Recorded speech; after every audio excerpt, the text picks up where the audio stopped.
Good afternoon. My colleagues and I remain squarely focused on achieving our dual mandate goals of maximum employment and stable prices for the benefit of the American people. The economy is strong overall and has made significant progress toward our goals over the past 2 years. Labor market conditions are solid, and inflation has moved closer to our 2% longer-run goal, though it remains somewhat elevated. In support of our goals, today the Federal Open Market Committee decided to leave our policy interest rate unchanged. We also made the technical decision to slow the pace of decline in the size of our balance sheet. I'll have more to say about these decisions after briefly reviewing economic developments. Economic activity continued to expand at a solid pace in the fourth quarter of last year, with GDP rising at 2.3%. Recent indications, however, point to a moderation in consumer spending following the rapid growth seen over the second half of 2024. Surveys of households and businesses point to heightened uncertainty about the economic outlook. It remains to be seen how these developments might affect future spending and investment.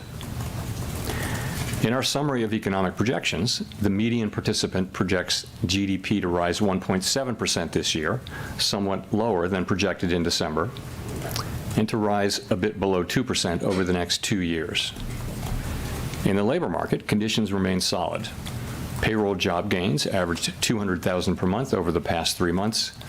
The unemployment rate at 4.1% remains low and is held in a narrow range for the past year. The jobs-to-workers gap has held steady for several months. Wages are growing faster than inflation and at a more sustainable pace than earlier in the pandemic recovery.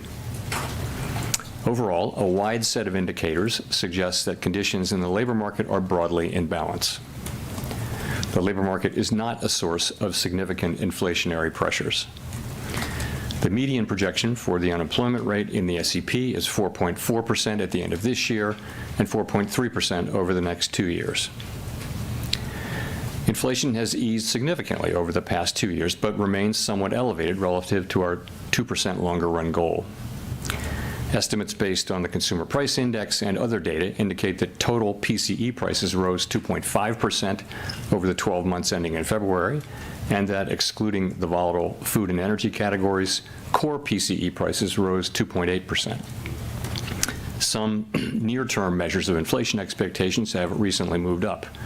We see this in both market and survey-based measures, and survey respondents, both consumers and businesses, are mentioning tariffs as a driving factor. Beyond the next year or so, however, most measures of longer-term expectations remain consistent with our 2% inflation goal. The median projection in the SEP for total PCE inflation is 2.7% this year and 2.2% next year, a little higher than projected in December. In 2027, the median projection is at our 2% objective. Our monetary policy actions are guided by our dual mandate to promote maximum employment and stable prices for the American people. At today's meeting, the committee decided to maintain the target range for the federal funds rate at 4.25% to 4.5%. Looking ahead, the new administration is in the process of implementing significant policy changes in 4 distinct areas: trade, immigration, fiscal policy, and regulation.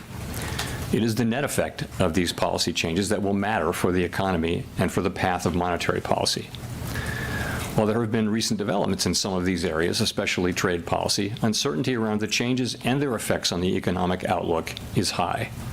As we parse the incoming information, we're focused on separating the signal from the noise as the outlook evolves. As we say in our statement, in considering the extent and timing of additional adjustments to the target range for the federal funds rate, the committee will assess incoming data, the evolving outlook, and the balance of risks. We do not need to be in a hurry to adjust our policy stance, and we are well positioned to wait for greater clarity. In our SEP, FOMC participants wrote down their individual assessments of an appropriate path for the federal funds rate based on what each participant judges to be the most likely scenario going forward. An admittedly challenging exercise at this time in light of considerable uncertainty. The median participant projects that the appropriate level of the federal funds rate will be 3.9% at the end of this year and 3.4% at the end of next year, unchanged from December.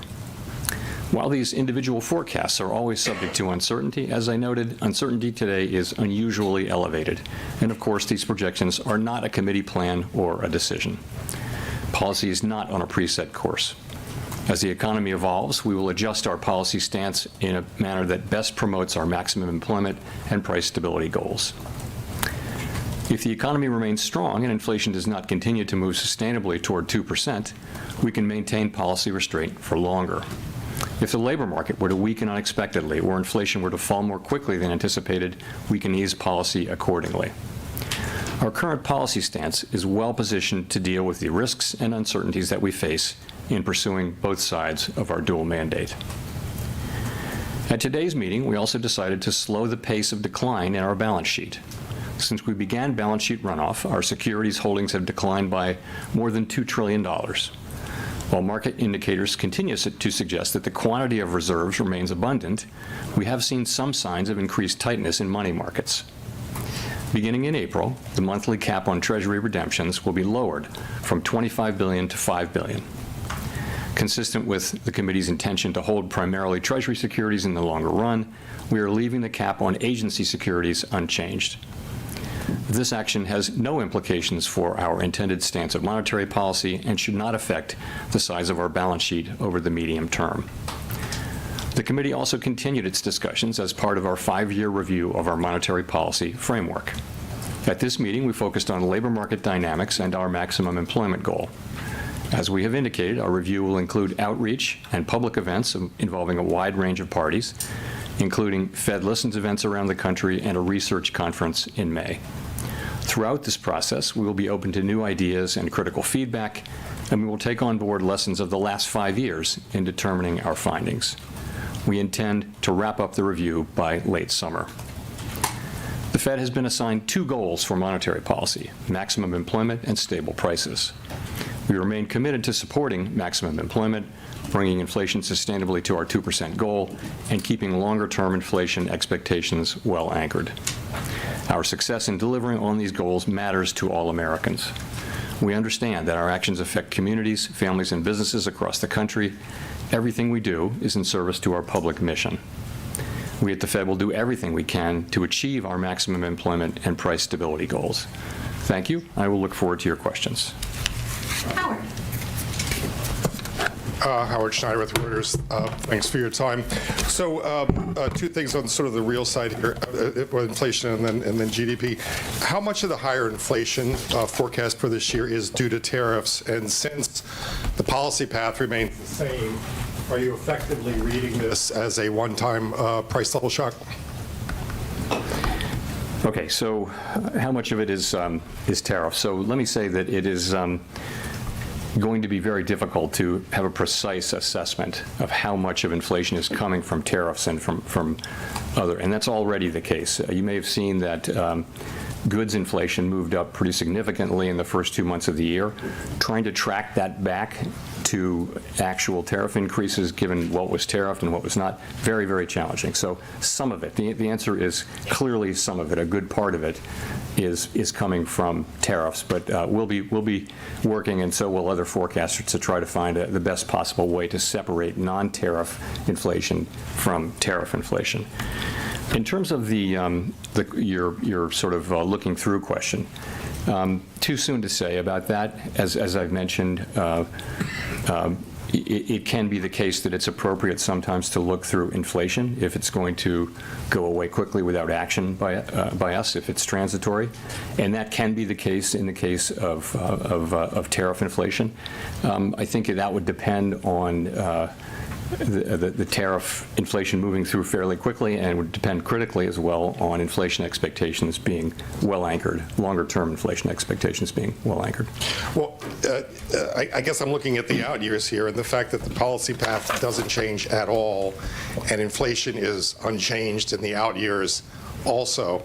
Doesn't that imply you all have basically decided that there is no signal here, and that it's just we're back to transitory again? So I think that's kind of the base case, but as I said, we really can't know that we're going to have to see how things actually work out. And the fact that there wasn't much change, I think that's partly because, you see weaker growth but higher inflation. They kind of offset, and also, frankly, a little bit of inertia when it comes to changing something in this highly uncertain environment. I think there is a level of inertia where you just say, maybe I'll stay where I am. Colby. Thank you. Colby Smith with the New York Times.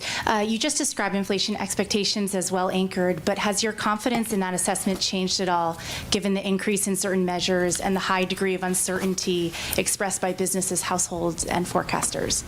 So on inflation expectations, of course, we do monitor inflation expectations very, very carefully, basically every source we can find, and short-term, long-term, households, businesses, forecasters, market-based. And I think the picture broadly is this. You do see increases widely in short-term inflation expectations, and people who fill out surveys and answer questionnaires are pointing to tariffs about that. If you look in the survey world, if you look a little further out, you really don't see much in the way of an increase. Longer-term inflation expectations are mostly well anchored. If you look at the New York, for example, then you have market-based, and it's the same pattern. People in markets are pricing in break-evens. Some higher inflation over the next year must be related to tariffs. We know from the surveys. But if you look out 5 years or the five-year forward, you'll see that break-evens are either flat or actually slightly down in the case of the longer-term one. So we look at that, and we will be watching all of it very, very carefully. We do not take anything for granted. That's at the very heart of our framework, anchored inflation expectations, but that's what you see right now. And how much weight do you put on the deterioration in consumer confidence surveys? You said recently that this is perhaps not the best indication of future spending, but I'm curious, what you think is behind this deterioration and to what extent it could be a leading indicator for hard data. So let's start with the hard data. We do see pretty solid hard data still. So growth looks like it's maybe moderating a bit, consumer spending moderating a bit, but still at a solid pace. Unemployment's 4.1%. Job creation most recently has been at a healthy level. Inflation has started to move up now, we think partly in response to tariffs, and there may be a delay in further progress over the course of this year. So that's the hard data. Overall, it's a solid picture.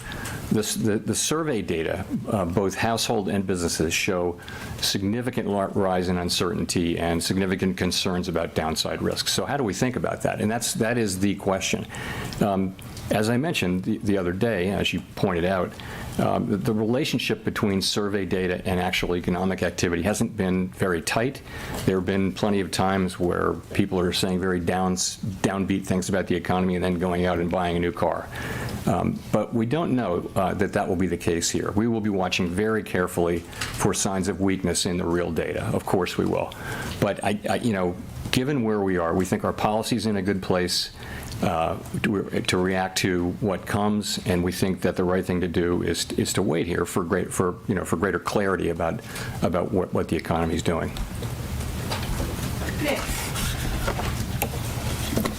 Nick Timmeros of the Wall Street Journal. Chair Powell, Chair Greenspan once defined price stability as an environment in which inflation is so low and stable over time that it doesn't materially enter into the decisions of households and firms. Can you say that today, that we have that price stability, that households and businesses are ignoring price growth when you see buy in advance psychology, big changes in inventories, and surveys that show consumers, at least in the short run, expect higher inflation? So I do like that definition a lot. In fact, I used it at the recent conference where I spoke. So I think a world where people can make their daily economic decisions in businesses and they're not having to think about the possibility of significantly high inflation. We know inflation will bounce around. That is price stability. I think we were getting closer and closer to that. I wouldn't say we were at that. Inflation was running around 2.5% for some time. I do think with the arrival of the tariff inflation, further progress may be delayed. The SEP doesn't really show further downward progress on inflation this year, and that's really due to the tariffs coming in. So delayed, but if you look at our forecasts, we do see ourselves getting back into the low 2s in 26 and then down to 2 by 27, of course, highly uncertain. So I see progress having been made toward that, and then progress in the future. I think that progress is probably delayed for the time being. If that's the case, why are there cuts in the SEP for 2025?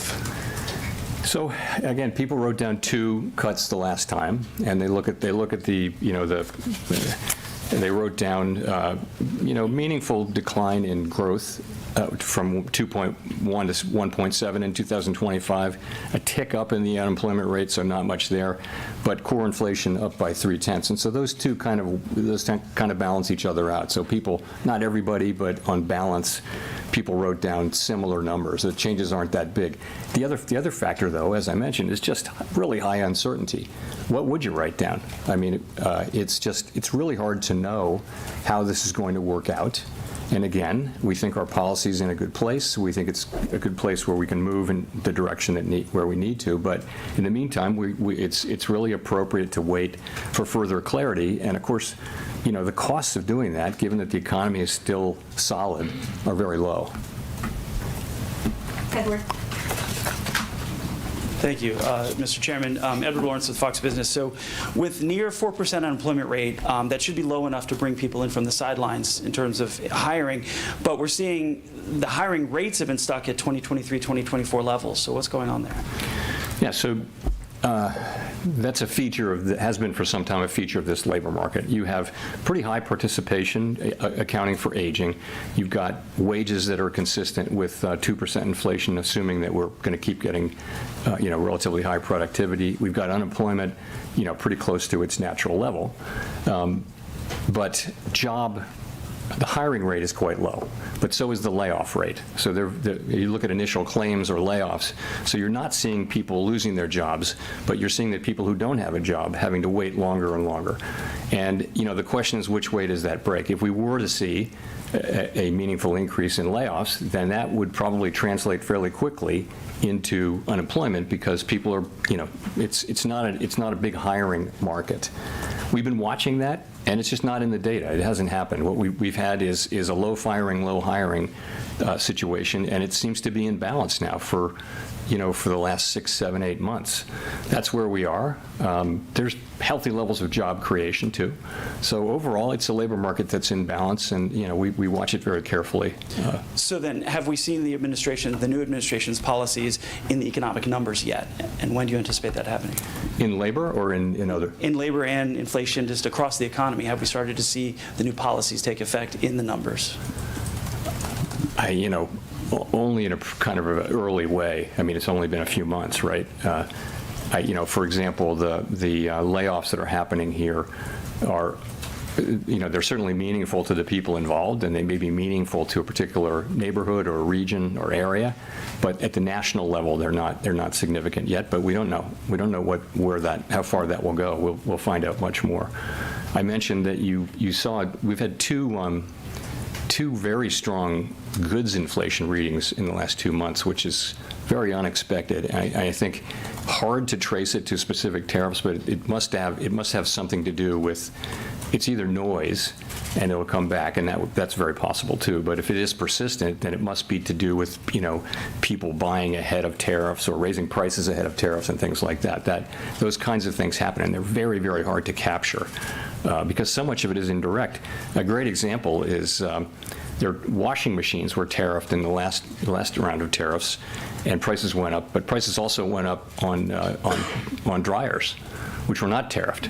So the manufacturers they just kind of followed the crowd and raised it. So things happen very indirectly, and so there'll be a lot of work done in coming months to try to trace all that through. But ultimately, though, it's too soon to be seeing significant effects in economic data.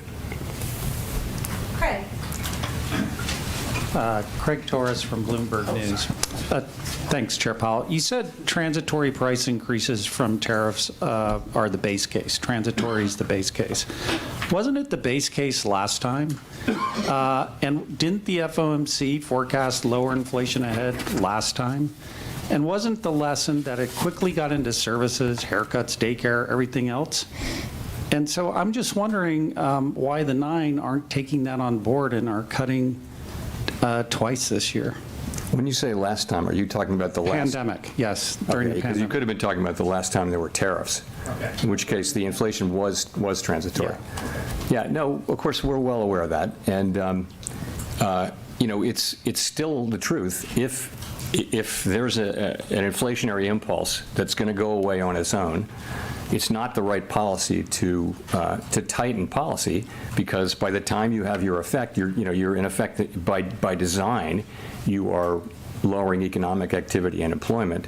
And if that's not necessary, you don't want to do it. In real time, as we know, it's hard to make that judgment.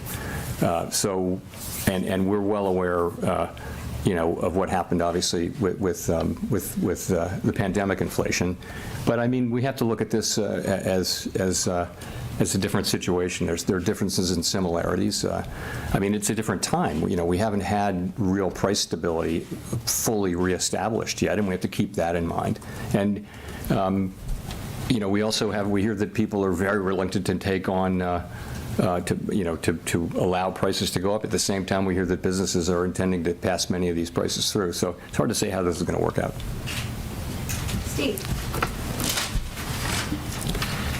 Steve Leisman, CNBC. Thanks for taking my question, Mr. Chairman.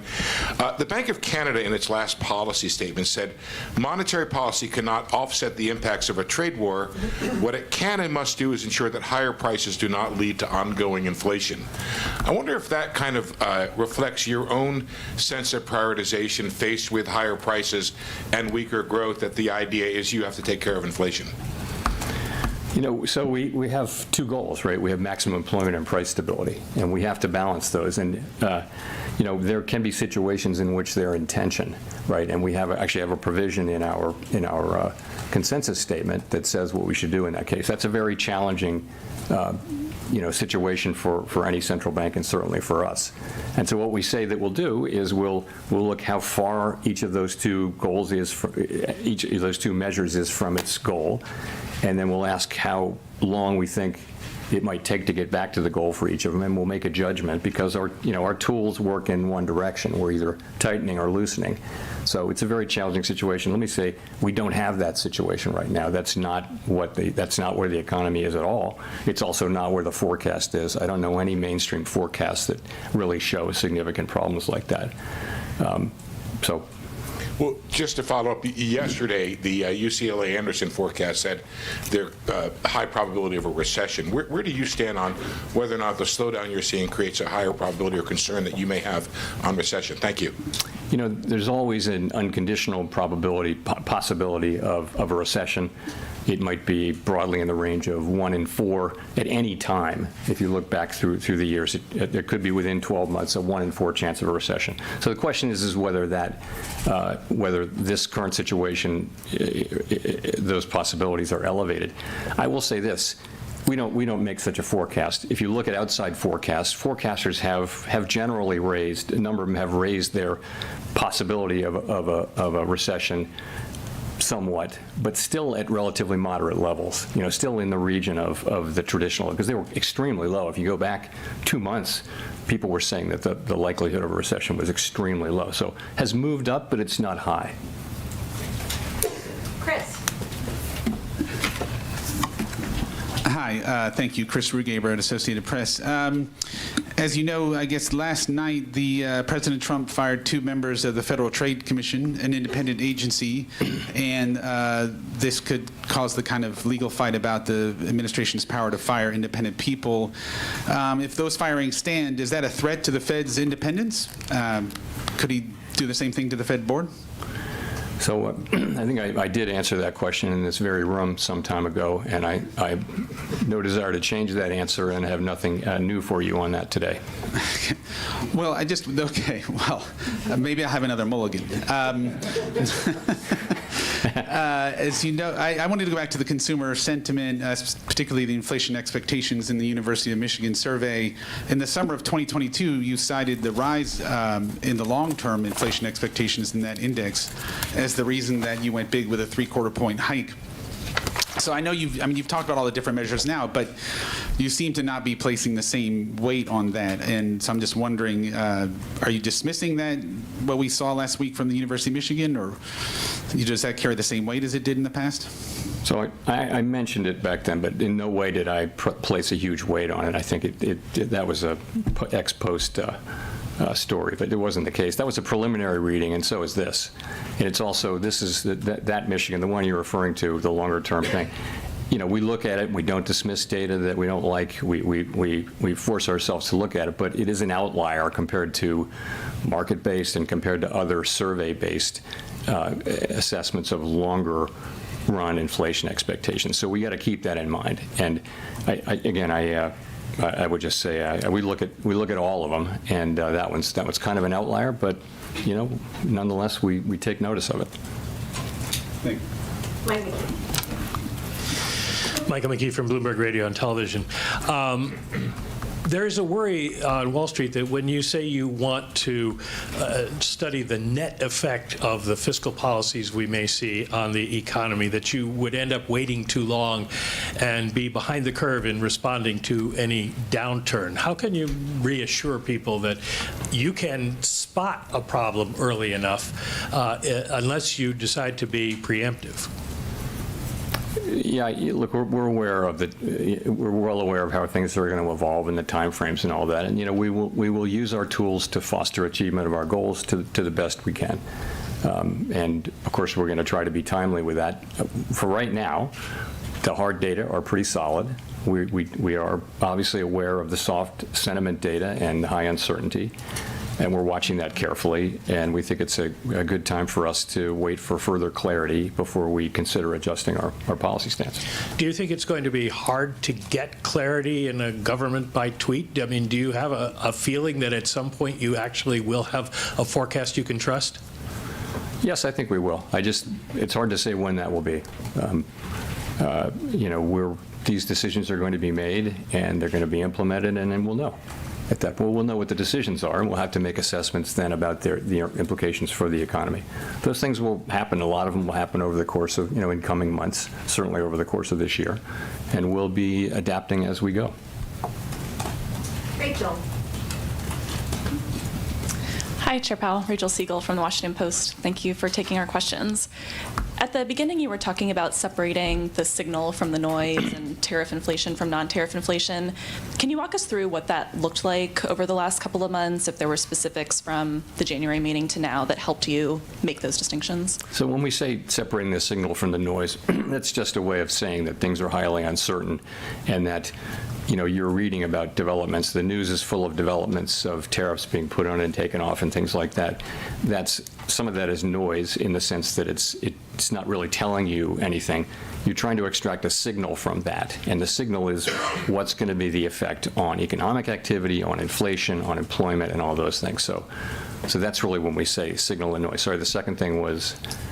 Or similarly for tariff inflation, non-tariff inflation, ways that you're making the distinction. That's sort of a special case of that. The idea being, and I do think that the first 2 months of this year are a great example. You've got high readings for goods inflation after a string of readings that average close to zero, and you have to ask, it's coming during tariffs, but you can't. It's very hard to actually scientifically go back and match up those increases and say, yes, I can prove that that's from tariffs, but it kind of has to be to some extent. Plus noise. There can be idiosyncratic readings in various categories, which will shortly reverse, and that happens too, and that could be a big piece of it. I think we'll know. In a couple of months, we'll know whether those were, where that really was from. But that's another case where I think it's going to be very, very challenging to unpack the inflation that we see over the course of this year and be able to say with confidence how much of that came from inflation and how much of it, from tariffs, and how much of it didn't. But that's what we'll be doing. We'll be doing that, and so will everybody else, and we'll all be trying very hard to make that assessment. And I'm sure we will make a lot of progress on that, and we already have. But it's going to be a challenge. Do you have a sense yet as to what, in your mind, would make something cross from noise to a signal, what that threshold would look like? It would depend on what we're talking about. I mean, obviously, you're looking for direct evidence that particular pieces of inflation are or are clearly not caused by tariffs. For example, if it's something that was, in the service sector that was far away from anything that's tariffed, you might think, okay, well, that is, like, frankly, housing services inflation, which, by the way, has been behaving well, which for some time was kind of our problem. Now it's slow, but it's definitely, moving down in a very good way. It's more now with goods and to some extent with non-housing services inflation. Kelly. Thanks for taking our questions, Chair Powell. Kelly O'Grady, CBS News. So consumer sentiment has dipped dramatically, but you say the economy and the hard data is still solid. What is your message to consumers that clearly disagree and don't feel that strength? Because the hard data they're looking at is their grocery bill.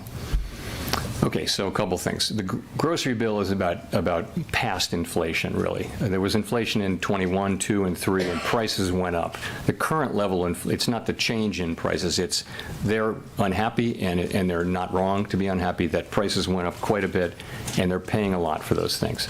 So I think that is the fundamental fact, and has been for a long time, a couple of years, why people are unhappy with the economy. It's not that the economy is not growing. It's not that inflation is really high. It's not that unemployment is high. It's none of those things. We have, 4.1% unemployment. We've got 2% growth, and it's a pretty good economy. But people are unhappy because of the price level, and we completely understand and accept that. And just to follow up, why are you still projecting 2 rate cuts this year if your own projections show inflation higher for longer? Does that mean you see a slowdown in economic growth as a real threat? So I think remember we came into this with, at the December meeting, the median was 2 cuts, the median was. And so you come in and you see, broadly speaking, weaker growth but higher inflation. And they kind of balance each other out. So you think, and unemployment is really only a 1/10 change. So there's just not a big change in the forecast. There really isn't. Modest, meaningfully higher growth and meaningfully higher inflation, which call for different responses, right? So they cancel each other out, and people just said, okay, I'm going to stay here. But the second factor is it's so highly uncertain. It is just, we're sitting here thinking, and we obviously are in touch with businesses and households all over the country. We have an extraordinary network of contacts that come in through the reserve banks and put in the beige book, and also through contacts at the board.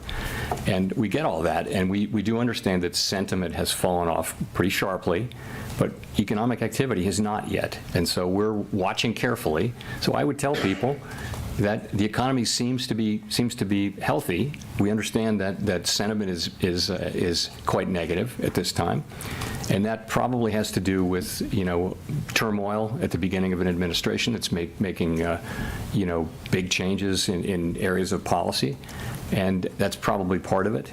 I do think the underlying unhappiness people have about the economy, though, is more about the price level. Victoria.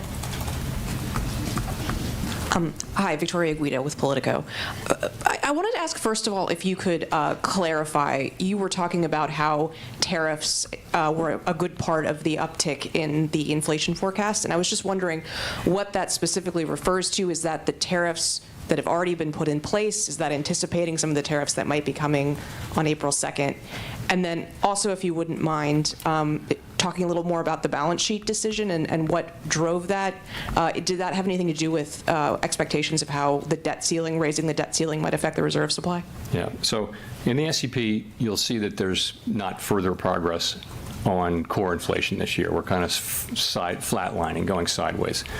We don't ask people to write down how much of this is from tariffs and how much of it is not. But some of it is from tariffs.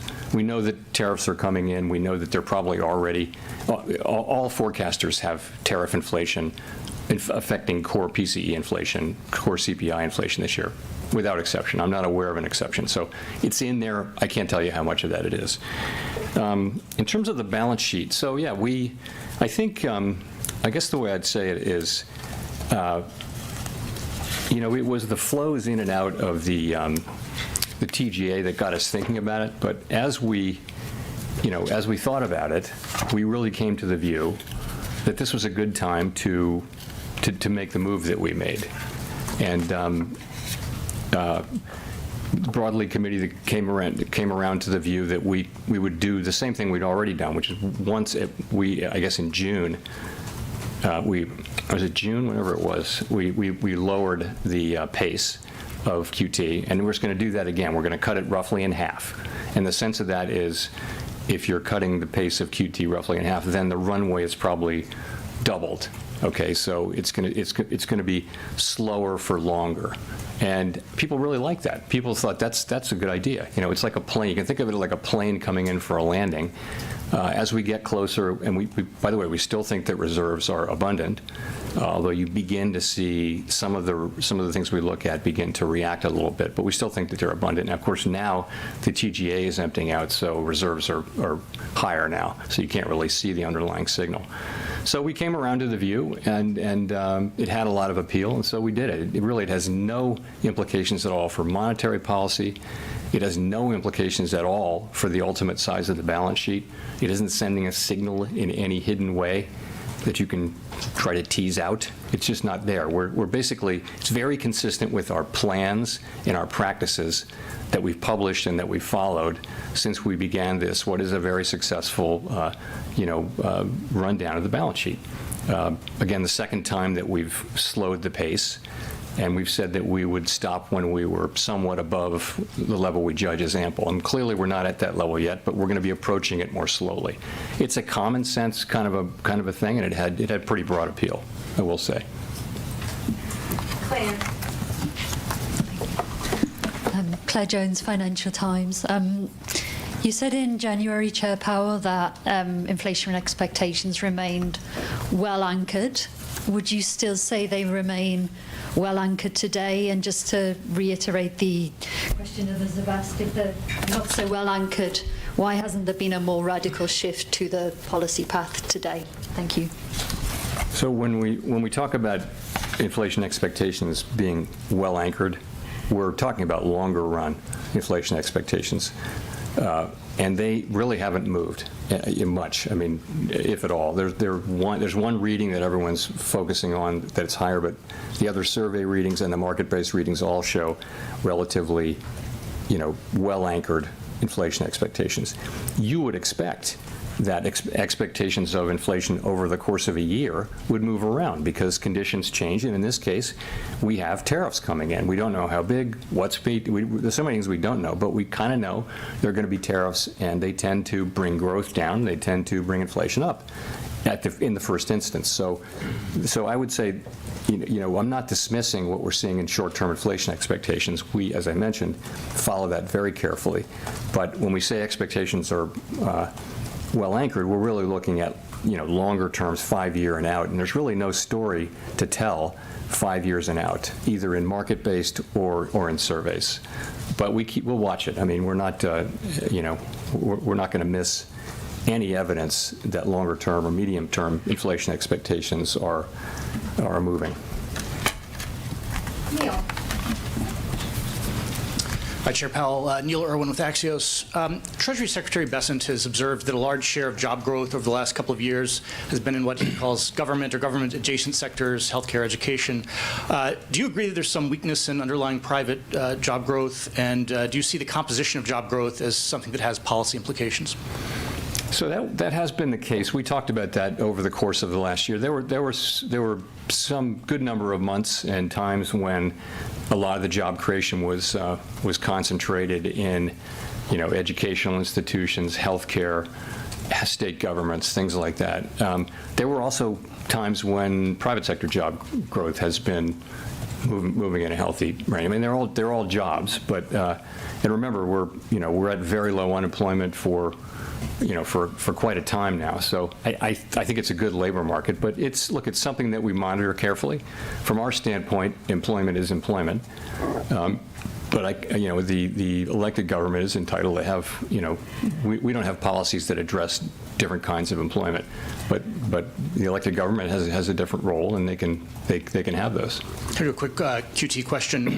Does the committee envision at some point tapering the MBS runoff as well? I think tapering it, I don't know. There's no plan to do that. At a certain point, we'll stop runoff. And we may or may not stop MBS runoff, though, because, we want to stop runoff in net at some point. We haven't made any decisions about that. We want the MBS to roll off our balance sheet. We really strongly desire that. So, but we haven't made any decisions about that. I think we'd look carefully at letting that keep going, but hold the overall size of the balance sheet in, constant at some point, a point that we're not out yet. Simon.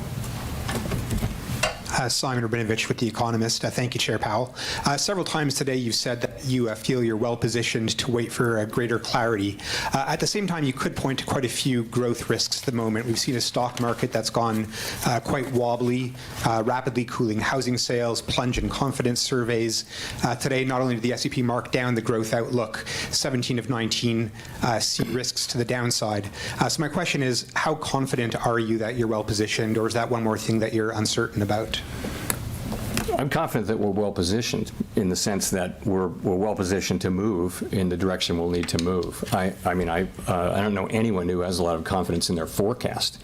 I mean, the point is we are at a place where we can cut, or we can hold what is clearly a restrictive stance of policy, and that's what I mean. I think that's well positioned.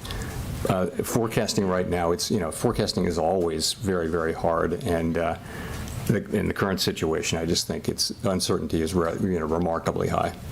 And sorry, standing here today, would you be surprised to pivot back towards rate cuts in May? I think we're not going to be in any hurry to move, and as I mentioned, I think we're well positioned to wait for further clarity, and not in any hurry. Matt. Matt Egan with CNN. Thank you, Chair Powell. The Fed statement released today removed a line that previously said the committee judges that the risks to achieving its employment and inflation goals are roughly in balance. Can you explain the decision to remove that line? Does it mean that you're now more concerned about inflation or about employment? Actually, it does not mean either of those things.